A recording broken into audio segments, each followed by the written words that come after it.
My dad's trusted best friend did this to me. When asked to spend the night at his place. You know, trust is one of those things we don't even think about most of the time. It's just there. Like breathing. You trust the people closest to you without questioning it. Family, friends, people you've known your whole life. You trust them because you want to believe they're safe, that they'd never hurt you. But what if I told you? Trust can be the biggest lie you tell yourself. It's been 2 years since that night. 2 years since everything I thought I knew about trust, about loyalty, about family, was ripped apart. I've replayed it in my mind 1,000 times, trying to make sense of it, trying to figure out how I missed the signs. Was I blind? Was I naive? Or did I just not want to see the truth? That night started out so normal. So boringly, painfully normal. My dad had to leave town for work, just a quick overnight trip, nothing unusual. He asked his best friend, Sam, to check in on me, make sure I wasn't alone. And Sam? He wasn't just my dad's best friend. He was like an uncle to me. Someone I'd grown up around. Someone I trusted completely. At first, I didn't think twice about it. Why would I? Sam had always been this warm, funny, larger-than-life guy who could make anyone laugh. He was the guy you could count on, the guy who always had your back. My dad trusted him, and I trusted my dad. But that night was different. It's strange how hindsight works, isn't it? Looking back, I can see the cracks now. Little things I should have noticed, tiny red flags that seemed harmless in the moment. But at the time, I brushed them off. Like when Sam showed up at the house that evening, his smile was a little too wide, his laugh a little too loud. I remember thinking, he's just in a good mood, and letting it slide. He brought pizza, cracked jokes, and for a while, it felt like any other night. But then, little things started to feel off. The way he watched me. Not in a creepy, obvious way. It was subtle. Too subtle for me to fully catch on at first. But his eyes lingered just a beat too long. His jokes? They started to feel different.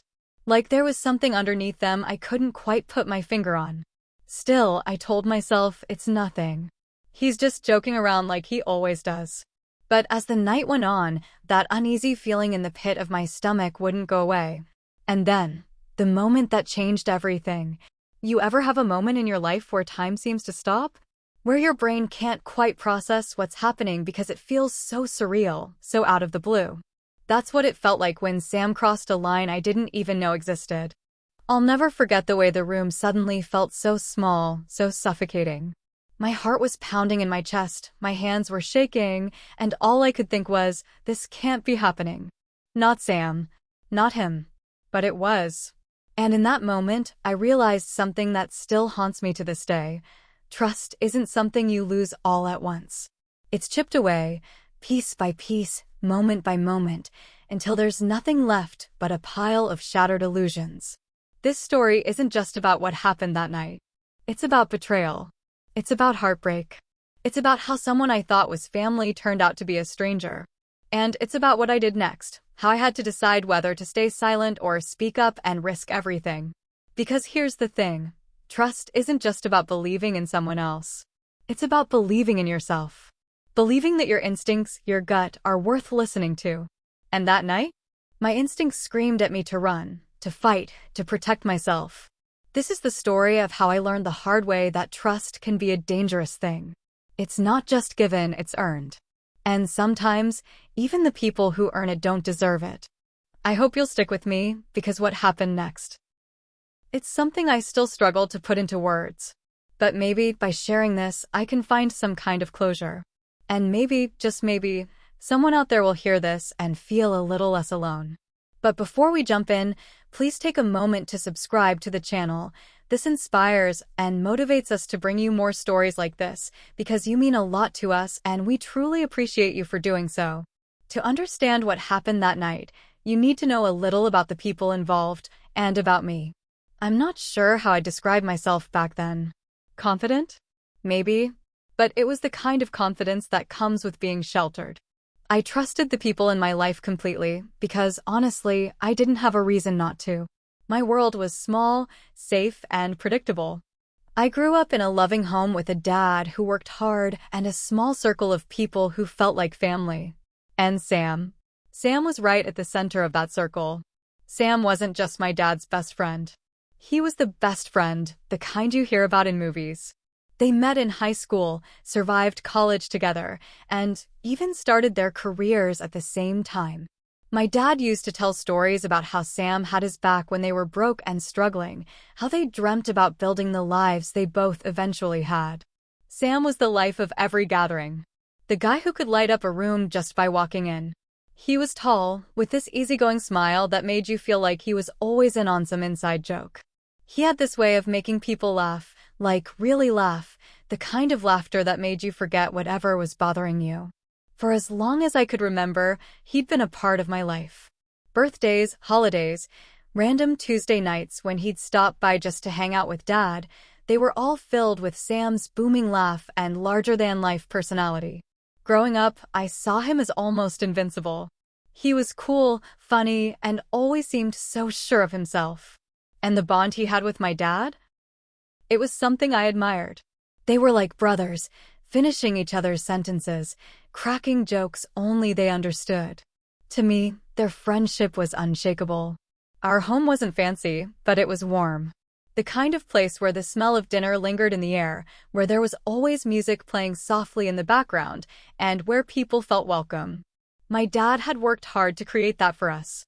He wasn't flashy, but he had this quiet strength, this reliability that made you feel safe. And maybe that's why I trusted Sam so much, because my dad trusted him. Looking back, it's almost painful to remember the way I looked up to Sam. He had this charm that made you feel special, like you were the only person in the room when he talked to you. As a kid, I loved it. As a teenager, I respected it. And as a young adult, I never thought to question it.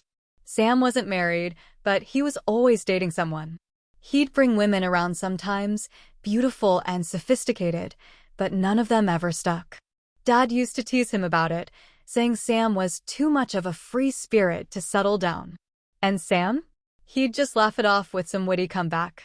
There was this unspoken rule in our family. Sam was one of us. He didn't have to knock when he came over.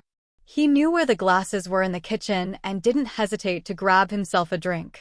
He even had a key to the house for emergencies. That's how close he was. So when Dad told me he'd asked Sam to check in on me while he was away, I didn't think twice. It wasn't a big deal. It wasn't anything. But that night, everything felt different. It wasn't obvious at first. In fact, it started so normal that it felt almost ridiculous to question it later. Sam showed up just before dinner, carrying a box of my favorite pizza and cracking jokes about how I should be thanking him for saving me from cooking. He plopped down on the couch like he always did, flipping through the TV channels and making himself at home. I remember laughing at something he said, genuinely enjoying the easy flow of conversation. It felt like any other night, comfortable, familiar. But then, little things started to stand out. The way he'd look at me during a conversation, holding eye contact just a second too long. The way he leaned in a little closer than usual when he handed me a plate. Subtle things. Small things. Things I wouldn't normally notice, but for some reason, that night I did.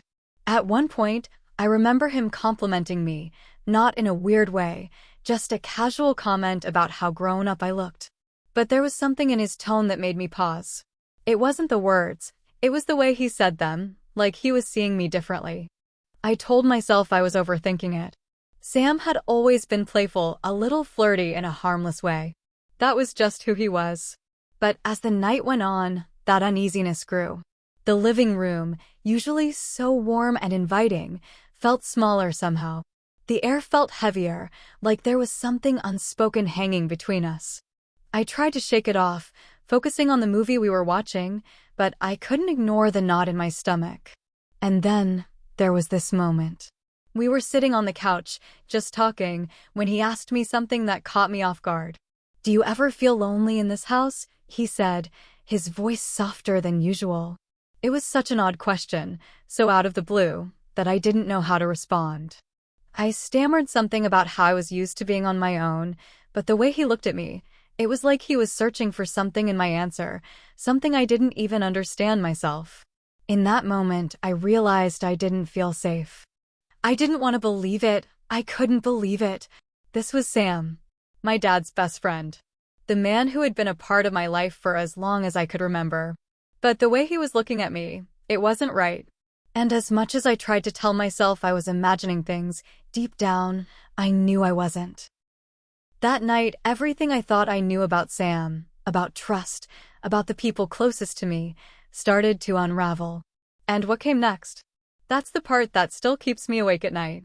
You know how some moments in life feel so ordinary, so uneventful, that you don't even think twice about them? That's how it felt when my dad asked Sam to stay with me that night. It's just one night, Dad had said casually, tossing his bag over his shoulder. Sam's got it covered. Don't give him too much grief, okay? He laughed, ruffling my hair like I was still a kid. I'd rolled my eyes and smiled, telling him I'd be fine. And I meant it. Why wouldn't I be? It wasn't like I was alone or anything. Sam would be there. Sam, the guy who had always been around, who was practically family. It's no big deal, I told myself. But looking back, I wish I'd paid more attention. When Sam showed up that evening, he was his usual self, or so I thought. He had this way of filling a room, his voice loud and cheerful as he joked about how I'd better not make him watch any boring movies that night. Your dad owes me for this, you know, he said with a laugh, setting a pizza box on the counter. Babysitting duty wasn't exactly in my plans, but hey, for you, I'll make an exception. It was a harmless joke. Or at least, that's what I told myself. But as the evening wore on, little things started to stand out. For one, Sam was overly accommodating. Usually he was laid back, the type to prop his feet up and let you fend for yourself. But that night, he kept offering to help with everything. Need a drink?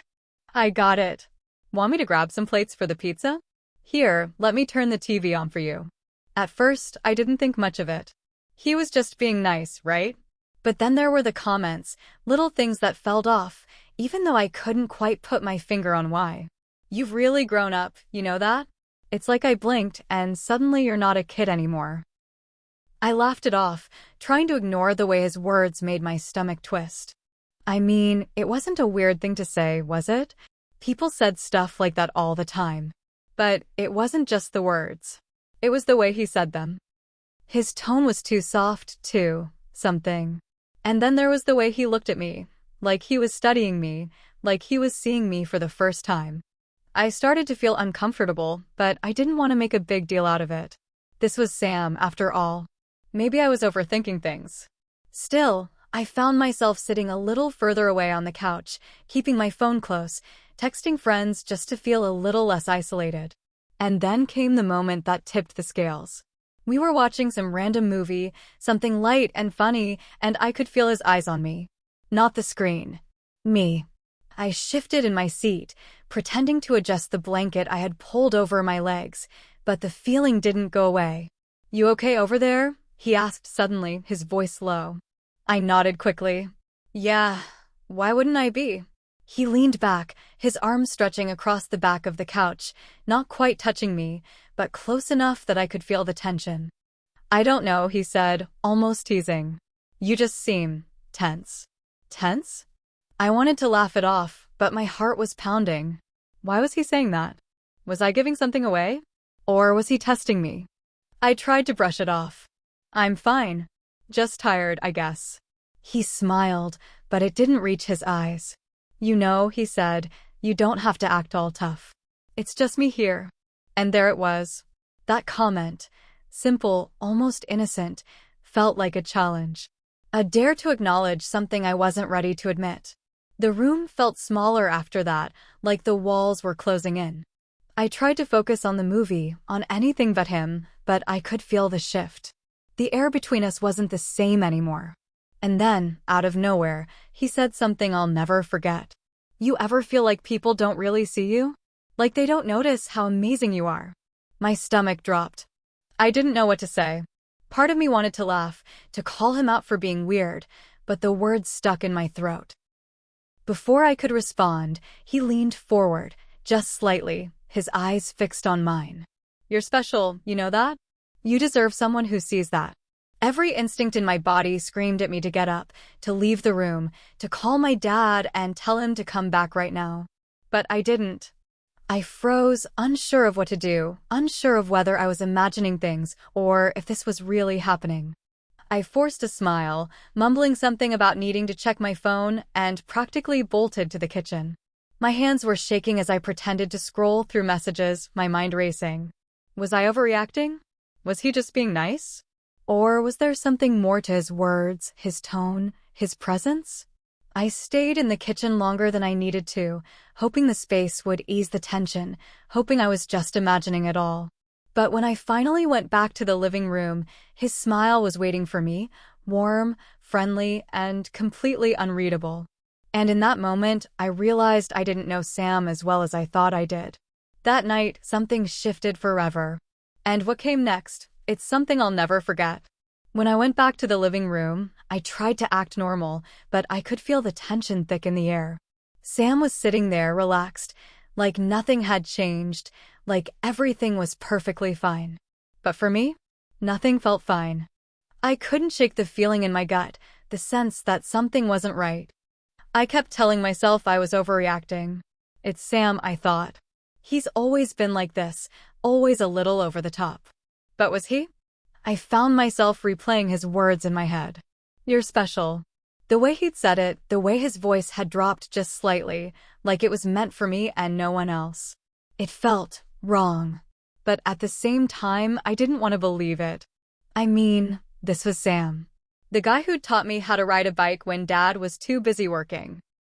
The guy who'd snuck me an extra slice of cake at my own birthday parties, winking and saying, "Don't tell your dad." How could that Sam, my Sam, be making me feel this way? I sat down on the far end of the couch, putting as much space between us as possible without making it obvious. My heart was racing, but I forced myself to focus on the movie, or at least pretend to. But Sam, he didn't seem interested in the movie anymore. He kept glancing at me, little side glances that made my skin crawl. I caught him a couple of times, and each time, he'd smile, just a quick, casual smile, like there was nothing weird about what he was doing. But there was. I kept thinking, is it me? Am I imagining this? Or is there really something in the way he's looking at me? And then there was the way he sat. His body language was different, more open, like he was trying to close the distance between us without actually moving. His arm rested along the back of the couch, his leg angled slightly toward me. It wasn't overt, but it was enough to make me feel trapped. I tried to brush it off. He's just comfortable, I told myself. He's not doing anything wrong. I'm just making it weird. But the feeling wouldn't go away. I tried to distract myself by texting my best friend, hoping a quick conversation would ground me. But even as I typed, I couldn't focus on the words. My mind kept drifting back to Sam, to the way his presence felt heavier than it should. I glanced up from my phone, and there he was, watching me again. "Who's got your attention?" he asked, his tone light, but there was something underneath it. "Just a friend," I said quickly, locking my phone and setting it aside. He smiled, but there was something about it that made my stomach churn. Must be some friend if they've got you smiling like that. I wasn't smiling. At least, I didn't think I was. But the way he said it made me second-guess myself, made me wonder if I was giving off some kind of signal I didn't mean to. I forced a laugh, trying to keep the mood light. "Just regular stuff. Nothing exciting." He nodded, but his eyes lingered on me a moment too long. "You know," he said, his voice softer now, "you shouldn't sell yourself short. You deserve exciting." My heart sank. There it was again, that tone, that way of speaking that felt too personal, too intimate. I didn't know how to respond, so I didn't. I just looked at the TV, pretending to be engrossed in whatever was happening on screen. But in my head, I was spiraling. Why is he saying these things? Am I overthinking this? Am I making something out of nothing? I felt like I was trapped in my own head, torn between wanting to give him the benefit of the doubt and the nagging feeling that something was seriously wrong. And then he moved closer. Not by much, just a slight shift toward me, but it was enough to send my pulse racing. "You okay?" he asked, his voice low and calm. I nodded, not trusting myself to speak. "You seem distant," he said, tilting his head slightly, like he was trying to read me. "I'm fine," I said quickly, my voice sounding more defensive than I meant it to. He didn't say anything after that, but the silence felt deafening. I couldn't help but feel like he was testing me, like he was waiting for me to react, to give him some kind of opening. But I wasn't going to. I couldn't. I kept thinking about my dad, about how much he trusted Sam. How could I even explain what I was feeling? How could I accuse him of something I wasn't even sure he was doing? And yet, every instinct in my body was screaming at me that this wasn't normal. "Maybe I'm just tired," I finally said, standing up and stretching. "I think I'm going to head to bed." His eyes followed me as I moved, and for a split second, I thought he might say something to stop me. But instead, he just smiled that same unreadable smile and said, "All right. Sleep well." As I walked to my room, I felt his gaze on my back, and it took everything in me not to turn around. When I closed the door behind me, I let out a shaky breath I hadn't realized I'd been holding. My hands were trembling, my heart still racing. Sitting on the edge of my bed, I tried to make sense of everything. Was I overreacting? Was I just being paranoid? Or was there really something going on? No matter how I looked at it, I couldn't shake the feeling that the Sam I'd always known wasn't the same Sam who was sitting in my living room. And the worst part? I didn't know what to do about it. That night, lying in bed, I stared at the ceiling, my mind racing with questions I didn't have answers to. And as much as I wanted to believe I was imagining things, deep down, I knew the truth. Something was wrong. And this was only the beginning. I wish I could say that going to bed was the end of it, that I closed my door and left all the weirdness behind. But it wasn't. Not even close. Lying there in the dark, I couldn't shake the feeling that something was off. Every little thing that had happened earlier kept replaying in my head, his comments, the way he looked at me, the subtle shifts in his body language. I tried to brush it off. "I'm overthinking it," I told myself. "Sam wouldn't do anything wrong. He's Dad's best friend. He's like family." But the more I tried to convince myself, the more uneasy I felt. I didn't know how long I'd been lying there when I heard it, a soft knock on my bedroom door. "Hey, you still awake?" Sam's voice was muffled but calm, almost casual. I froze. Why was he at my door? It was late, and there was no reason for him to be there. My heart started pounding as I tried to think of what to say. "Yeah," I finally replied, my voice shaky. "What's up?" There was a pause, just long enough to make me even more nervous. "Just wanted to check on you. Make sure you're okay." "I'm fine," I said quickly, hoping he'd take the hint and go away. "All right," he said, but his tone didn't match the words. It was softer, almost hesitant. "If you need anything, you know I'm right out here." "Okay," I said, forcing myself to sound calm. I listened as his footsteps moved away from my door, but I didn't feel any relief. If anything, the knot in my stomach tightened. Why did he do that? I wondered. Was he just being nice? Or was there something else going on? I tried to tell myself it was nothing, but I couldn't shake the feeling that it wasn't. The next morning, I woke up feeling drained. I hadn't slept much, and when I did, my dreams were restless and full of unease. I told myself that things would feel normal again in the daylight, that maybe I'd just overreacted in the dark. But when I walked into the kitchen, Sam was already there, and the way he greeted me made my skin crawl. "Morning, sleepyhead," he said, his smile wide and almost too cheerful. "Morning," I mumbled, avoiding eye contact as I grabbed a glass of water. He watched me as I moved around the kitchen, and I could feel his eyes on me the entire time. "You okay?" he asked, his tone laced with concern. "You look like you didn't sleep well." "I'm fine," I said quickly, trying to keep my voice steady. He nodded but didn't say anything else, which somehow made it worse. The tension lingered throughout the day. Every little thing he did felt loaded, every glance, every comment, every smile. It was like he was testing me, seeing how far he could go without crossing a line. At one point, we were sitting in the living room, and he made another one of those comments that felt innocent on the surface, but left me reeling. "You know," he said, leaning back on the couch, "you're going to make someone really happy one day. You've got a good head on your shoulders, and you're, well, You're just really something special." I froze, not knowing how to respond. Was he trying to be nice? Was he just being supportive? Or was there something more to his words? "Thanks," I said quietly, hoping to end the conversation. But he didn't stop there. It's rare, you know? Someone like you. Someone who's kind and smart and beautiful all at the same time. I felt my cheeks flush, but it wasn't the kind of flattery that made you feel good.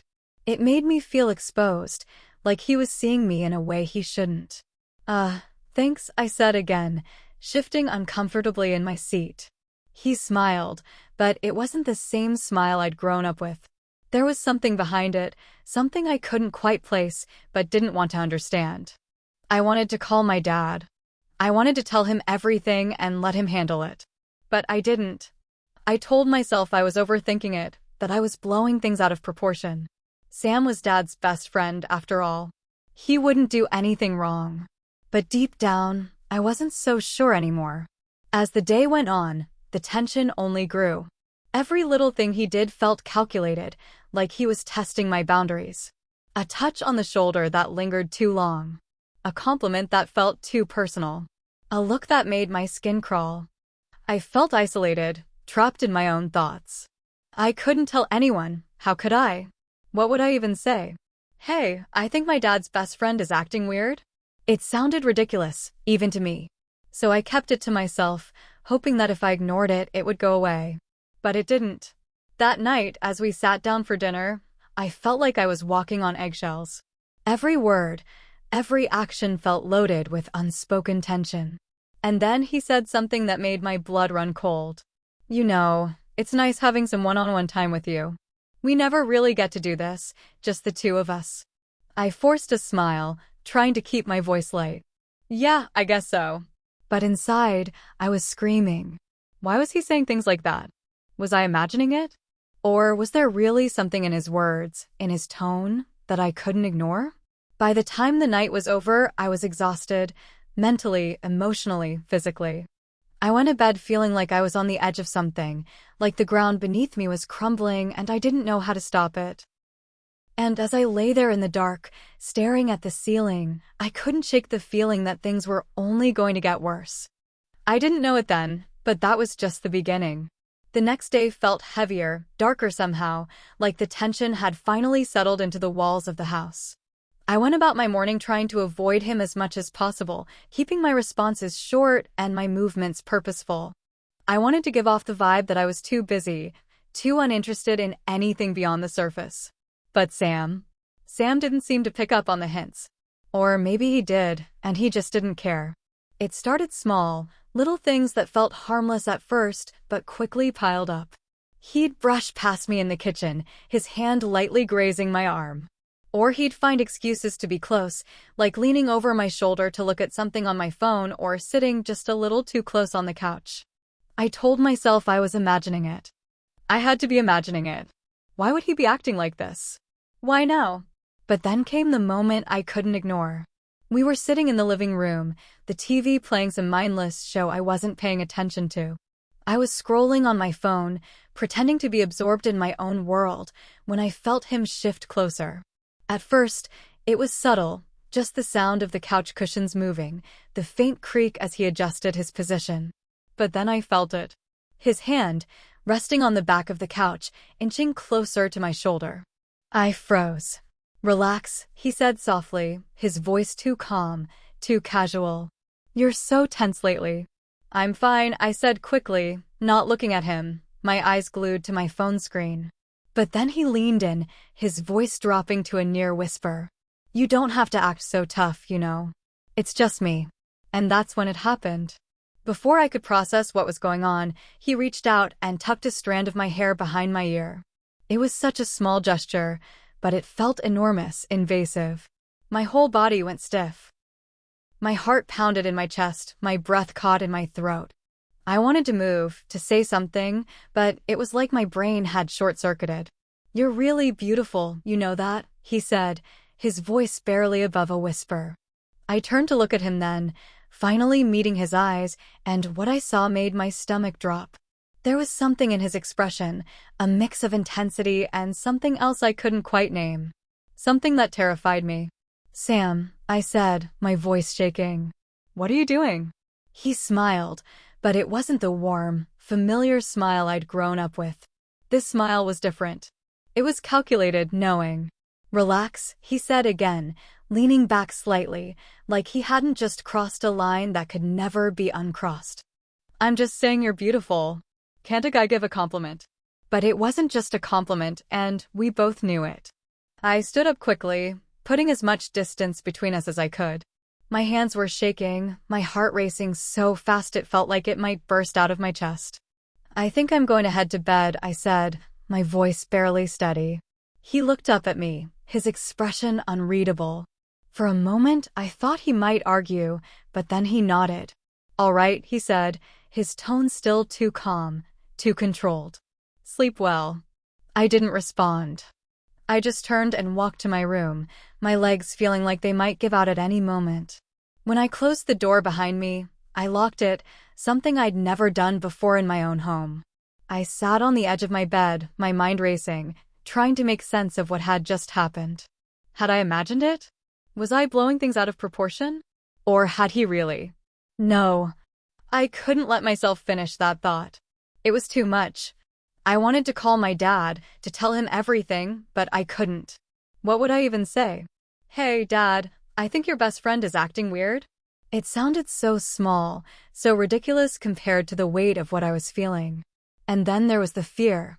What if Dad didn't believe me? What if he did, and it ruined everything? Their friendship, our family dynamic, it would all be destroyed. I felt trapped, like no matter what I did, there was no way out of this without everything falling apart. That night, I barely slept. Every sound, every creak of the house made me jump. I kept thinking about the look in Sam's eyes, the way his hand had lingered just a second too long. And the worst part? I couldn't shake the feeling that this wasn't over. I didn't sleep that night. Not even for a second. I sat on the edge of my bed for what felt like hours, staring at the locked door, replaying everything that had happened. My mind wouldn't stop racing. Every word he'd said, every glance, every touch. It all felt wrong, so deeply wrong, but I still couldn't believe it. This was Sam. Sam. The man who had been in my life since I was a kid. The man my dad trusted more than anyone. How had things gone so far off course? I kept trying to make sense of it, but there was no sense to be found. One part of me wanted to burst out of my room, to confront him, to demand an explanation. But another part of me, the louder part, was terrified. What would I even say? How would he react? Would he deny it? Laugh it off like I was crazy? Or would he? I didn't want to finish that thought. Instead, I stayed in my room, curled up on the bed with my phone in my hands, staring at my dad's contact information. My thumb hovered over the call button more times than I could count, but I couldn't bring myself to press it. What if he didn't believe me? Or worse, what if he did, and it broke his heart? My dad had always spoken so highly of Sam, always called him the brother I never had. How could I tell him that his best friend, the man he trusted more than anyone, had done something so unforgivable? The minutes dragged by, each one heavier than the last. Every creak of the house made me jump. Every shadow on the wall felt like a threat. I kept glancing at the door, half expecting it to open, even though I knew it was locked. When the first light of dawn started to creep through my window, I felt a strange mix of relief and dread. The night was over, but the day was just beginning. And I had no idea how I was going to face him. When I finally mustered the courage to leave my room, Sam was already in the kitchen, sipping coffee like nothing had happened. He looked up when I walked in, and for a moment, our eyes met. "Morning," he said, his voice casual, like it was just another day. "Morning," I mumbled, avoiding his gaze as I poured myself a glass of water. My hands were shaking so badly that I almost dropped the glass. He noticed, of course. "You okay?" he asked, his tone laced with concern. "I'm fine," I said quickly, too quickly. "Didn't sleep well?" he pressed, his eyes narrowing slightly. "I'm just tired," I said, keeping my answers short, hoping he'd drop it. But he didn't. He just stood there, watching me, and the silence felt unbearable. Finally, he sighed and leaned against the counter, his demeanor shifting slightly. "Listen," he said, his voice softer now, almost defensive. "About last night." My heart stopped. "What about last night?" I asked, trying to keep my voice steady. He hesitated, running a hand through his hair. I feel like maybe I made you uncomfortable. If I did, I'm sorry. That wasn't my intention." I didn't know what to say. Part of me wanted to scream, to tell him that yes, he had made me uncomfortable, more than uncomfortable. But another part of me, the part that was still scared, stayed silent. "It's just," he continued, "you're so easy to talk to, you know? And sometimes, I don't know, I guess I forget how things might come across." I nodded, not trusting myself to speak. "I just want you to know," he said, his eyes meeting mine again, "I would never do anything to hurt you. You know that, right?" I wanted to believe him. I wanted to believe that this was all just a misunderstanding, that I'd blown things out of proportion. But deep down, I knew better. "Yeah," I said quietly, hoping it would end the conversation. He smiled, but it didn't reach his eyes. "Good. I'm glad we cleared that up." But we hadn't cleared anything up. If anything, his words only made things worse. The rest of the day passed in a blur. I stayed in my room as much as possible, avoiding him at every turn. When I couldn't avoid him, I kept our interactions short and polite, pretending like everything was fine. But it wasn't fine. Every time I saw him, I felt that same unease, that same knot in my stomach. And every time he smiled at me, it felt like a reminder of what had happened, of what I couldn't undo. By the time my dad came home that evening, I was on the verge of breaking. "How is everything?" he asked, dropping his bag by the door and glancing between me and Sam. "Good," Sam said quickly, flashing that easy smile. "No problems here." I forced a smile of my own, nodding in agreement. Yeah, everything was fine. But it wasn't fine, and as much as I wanted to tell my dad the truth, I couldn't. Not then. Not yet. As I watched them laugh and joke like nothing had changed, I felt a pang of guilt, followed by a wave of anger, at Sam, at myself, at the whole situation. I didn't know how to move forward, but I knew one thing for sure: things would never be the same. And that was only the beginning of the fallout. The house felt different after Dad came home, like the walls were hiding a secret I couldn't let out. On the surface, everything looked the same: Dad and Sam laughing over some joke I couldn't bring myself to care about, the sound of the TV in the background, the smell of takeout drifting from the kitchen. But underneath it all, there was me. Sitting there, silent, holding on to something so heavy I felt like it might crush me. I kept stealing glances at my dad, wondering if he could tell. Could he see it in my face? Hear it in my voice? Did he notice how I avoided Sam's eyes, how I kept my answers short, how I stayed as far away as possible without being obvious? If he did, he didn't say anything. And maybe that was worse. That night, after Sam left and the house grew quiet, I sat on my bed, staring at my phone. I'd opened my dad's contact again, my thumb hovering over the call button, even though he was just a few rooms away. I wanted to tell him. I needed to tell him. But every time I tried to picture the words coming out of my mouth, I froze. What would I even say? How could I explain what had happened without sounding dramatic? Would he believe me? Would he think I'd misinterpreted things? And even if he did believe me, what would it do to him? I pictured his face, the way his eyes would crinkle in confusion, in pain, as he tried to process what I was saying. I imagined the disbelief, the anger, the hurt. Sam wasn't just his best friend. He was family. Dad had trusted him with so much, with his secrets, his struggles, his triumphs. And now I was supposed to tell him that the man he trusted most had betrayed not just him, but me?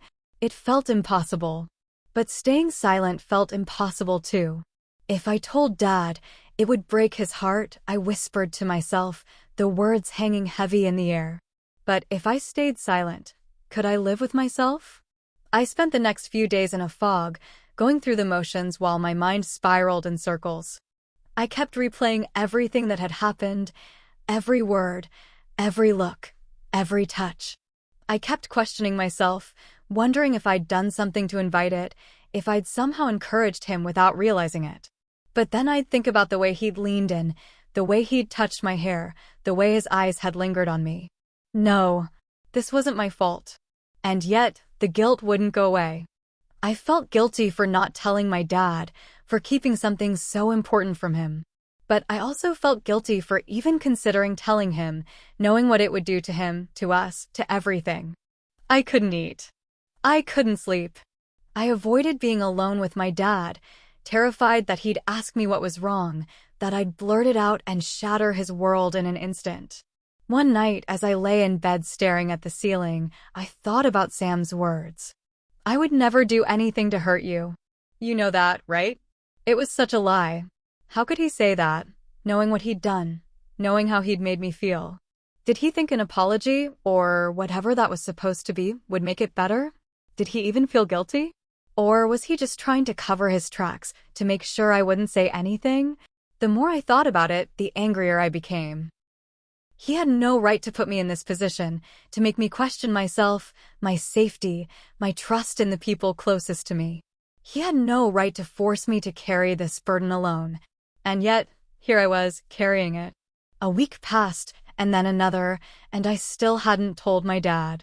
The more time went by, the harder it became. It felt like the window for honesty was closing, like every day I stayed silent made the truth less believable, less valid. But the weight of it didn't go away.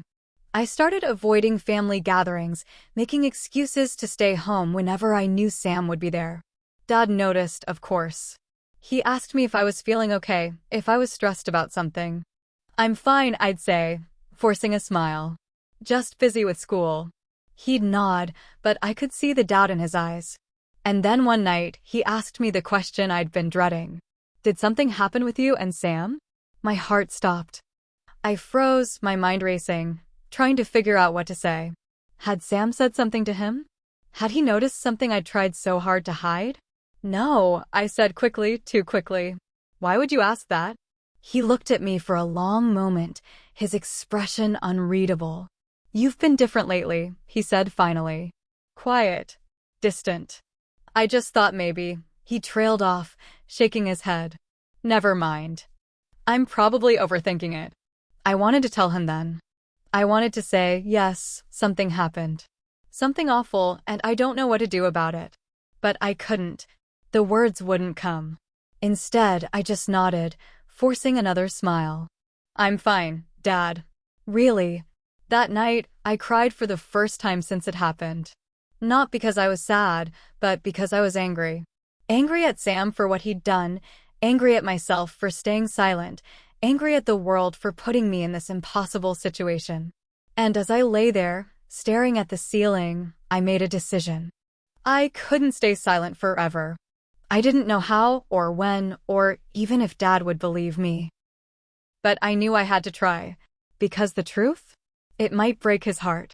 But the silence? It was breaking mine. So now I'm here, sharing this story with you. Not because it's easy to talk about, it's not, but because I don't know what else to do. What would you do if you were in my shoes? I feel like I'm stuck between a rock and a hard place. If I tell my dad, it could destroy him. But if I don't think I can keep living with the secret. Have you ever been in a situation like this? A moment where the truth felt like both a weapon and a shield? Where saying something could fix everything or ruin everything? I don't know what the right answer is, but maybe you do. Maybe someone out there has been through something like this, and you can tell me how you handled it. Please, let me know in the comments. I need your advice. I need to know I'm not alone in this. And if this story resonated with you, if it made you think about trust, about boundaries, about the people we let into our lives, then do me a favor. Like this video, share it, and subscribe to this channel. Because the more we talk about these things, the less power they have over us. Looking back, I realize how blind I was. Not because I was stupid or naive, but because I wanted to believe the best in people. I wanted to believe that someone like Sam, someone so deeply embedded in our lives, could never cross a line like that. But the truth is, people aren't always who we think they are. This experience taught me a hard lesson about trust. It's not just something you give away freely, it's something people need to earn. And even then, even when someone has earned it, you have to pay attention to the signs. Because sometimes, the people we trust the most are the ones who can hurt us the deepest. I don't know where things will go from here. I don't know what I'll say to my dad or how he'll react.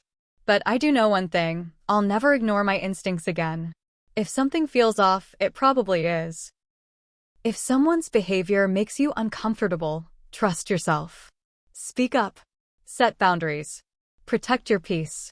We think we know the people closest to us, but sometimes they hide their true selves behind masks of familiarity. Be cautious. Trust your gut. It might save you from something you never saw coming. Thank you for listening. For being here. For letting me share this part of my life with you. And remember, your voice matters, even when it feels small.